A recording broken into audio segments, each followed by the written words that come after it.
ہمارے مصطفیٰ بھائی ہیں. آج کے کلپ میں نا ہم نے آپ کو دو اہم چیزیں بتلانی ہیں. مصطفیٰ بھائی کے بارے میں نہیں, وہ معاشرے ٹھیک ہے. ٹرینیں آتی ہے, ایک بچے سارے روتے رہتے ہیں.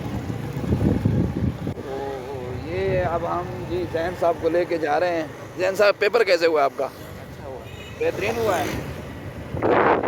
آج اصل میں نے آپ کو یہ دکھانا ہے کہ یہ جو پنجاب حکومت نے آٹے اور راشن کا سسٹم شروع کیا ہے اس میں کتنا خرابیاں ہیں.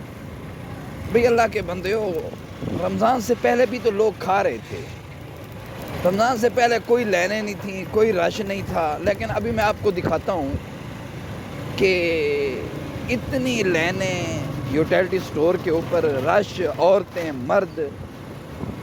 اب بتاؤ کہ اتنا جب رش ہوگا تو لوگ ادھر یہ اتنا دیر دن میں آ کے ٹھہریں گے تو وہ روزہ کیا رکھیں گے, اور روزے کے ساتھ ساتھ وہ تراویح کیسے پڑھیں گے رات کو. سارا دن تو وہ ایک 10 کلو آٹا ہی ہے نا, 10 کلو آٹا لینے کے لیے وہ بھاگے پھریں گے, مارے پھریں گے. تو وہ کیسے, یہ ہماری یہ جنازہ گاہ ہے, یہ آپ دیکھ رہے ہوں گے, ٹھیک ہے نا جی. اور یہ چنگی ہے, یہ چنگی نمبر 2 ہے. تو یہ میں آپ کو, یہ میرا کیمرہ مین آپ کو دکھائے گا, آپ دیکھیں گے آپ حیران ہو جائیں گے. یہ کیا رمضان سے پہلے ان کو روٹی نہیں مل رہی تھی, رمضان سے پہلے ان کو آٹا نہیں مل رہا تھا. یہ دیکھو, یہ یوٹیلٹی سٹور ہے, اس کے اوپر لینے ہیں. یہ صرف 10 کلو آٹا کی, دیکھو یہ آٹا 10 کلو آٹے کا تھیلا ہے 648. آٹا بھی دکھاؤ جی ان کو, یہ لینے ہیں, یہ لکھا ہوا ہے, دیکھو نا لکھا ہوا ہے, یہ لینے ہیں. یہ آپ دیکھو ان کا کیا بنے گا بیچاروں کا. یہ تراویح کہاں پڑھیں گے. اور یہ ہمارے دوست کھڑے ہوئے ہیں. ہاں جی, کیا حال ہے, آٹا مل رہا ہے؟